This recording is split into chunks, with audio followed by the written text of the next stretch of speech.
So I was planning on talking a little bit about the diagnostic criteria and the characteristics.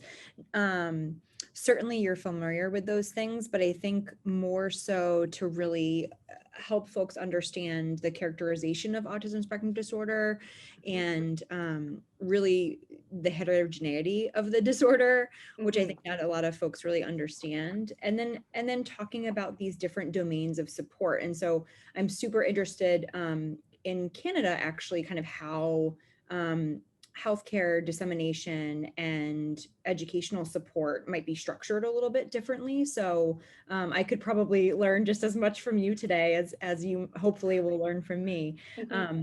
And then just really talking about when we have a school-age child with autism, you know, what are some of the kind of to-dos and what are the kind of pockets of resources or pockets of support that might be available. And then the same for ADHD and anxiety. And with ADHD, really focusing on this kind of new type of service that is available called executive functioning coaching, and kind of what that is and what it's about and how it can be useful. And then with anxiety, really focusing on CBT or cognitive behavioral therapy. Okay.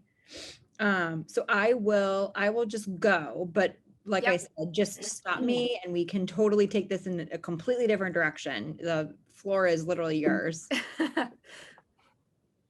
Okay. So I wanted to kind of touch Sorry, on, I'm just going to pause for 1 second because I think Mariah is on too, right? Or did she drop? I think she dropped. Oh, Jess, I think you're talking it on mute. Jess, you're on mute. Guys, I'm sorry. No, Mariah was here, but she was using her phone as well and she wasn't having good service. So hopefully she can get back. Oh, too bad, because her kid just got diagnosed and I know she's been struggling with it. Okay. All right. I just sent her a message, so hopefully she'll be able to get back on. Perfect. Or even dial in. Yeah. Okay. Thanks. Sorry. No, it's fine. Yeah, so Chantel, clearly you're very familiar with these diagnostic criteria, but I do like to kind of just touch on them and present them, especially to parents, just to kind of remind everybody how somewhat meaningless some of these diagnostic criteria are, and just how wide-ranging some of these kind of deficits can be, particularly the way that we understand autism spectrum disorder since the DSM changed in 2014, which I know you're familiar with. So again, these social communication challenges, in order to meet diagnostic criteria for autism, individuals have to have all three of these social communication deficits. So in social emotional reciprocity, in more kind of nonverbal communicative behavior, so deficits in things like gestures and modifying facial affect, things like that. And then thirdly and lastly, to deficits in developing and maintaining those kind of more age appropriate, developmentally appropriate, meaningful peer relationships. And then there's this whole kind of category of restricted repetitive behaviors, which really ranges from sensory challenges all the way to stereotypy and, you know, things like stimming. And then it also captures this whole idea of these social cognitive deficits, or what we would consider social cognitive deficits. And those are really talking about the more rigidity, like inflexibility related to routines and insistence on sameness, things like that. And then highly restricted interest. So these kind of narrow interest realms that are really difficult for kids to kind of transition away from.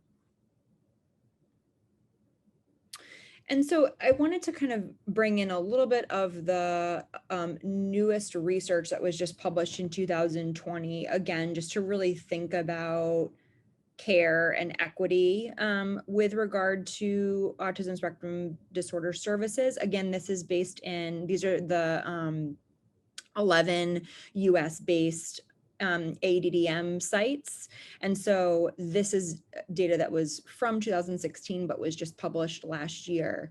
And so, you know, ASD is found all over the world. It's found across all racial, ethnic, and socioeconomic groups. But historically, there's been a statistically significant difference in ASD prevalence between white and Black children.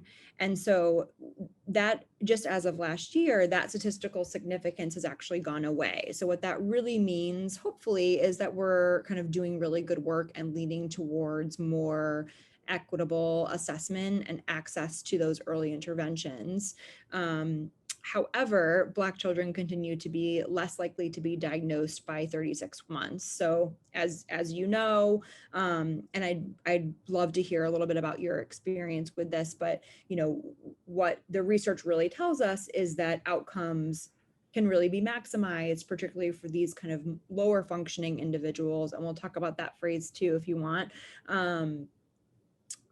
at when autism spectrum disorder is diagnosed as early as possible, and when services and interventions can start as early as possible. When was your son diagnosed, Chantel? He was diagnosed 2015, so he was just shy of 6.5 years old. Yeah. However, I had spent a few years, because he's not, if you were going to go high functioning, low functioning, he's not considered low functioning. He's considered on the end of high functioning, if we're classifying it like that. So I spent years saying to my own GP, something's not right. Something's not right. Something's not right. And it was once he hit kindergarten, his kindergarten teacher, she pulled me aside within the first 1 or 2 months and said to me, I'm going to have a really tough conversation with you. And it was actually such a relief to have that conversation, because she was seeing a lot of the things I was seeing. And it was with her support that my doctor finally said, okay, let's look into this. Yeah. And what we find clinically is there's kind of these two clusters within the assessment kind of pool. And so we have a lot of, you know, patients that are very, you know, they're quite young, under the age of 3, even as early as under the age of 2 now. They're not meeting their developmental milestones, and parents are not quite seeing the ASD symptoms, but you know, early intervention is actually kind of catching a lot of these kids and kind of shuffling them off into kind of the more ABA based services or kind of autism based services.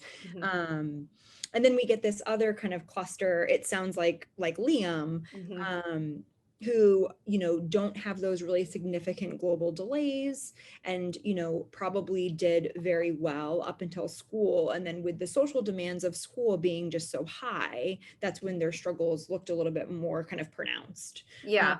So what were your concerns early on that your GP maybe kind of wasn't attending to the way that you might wanted him to?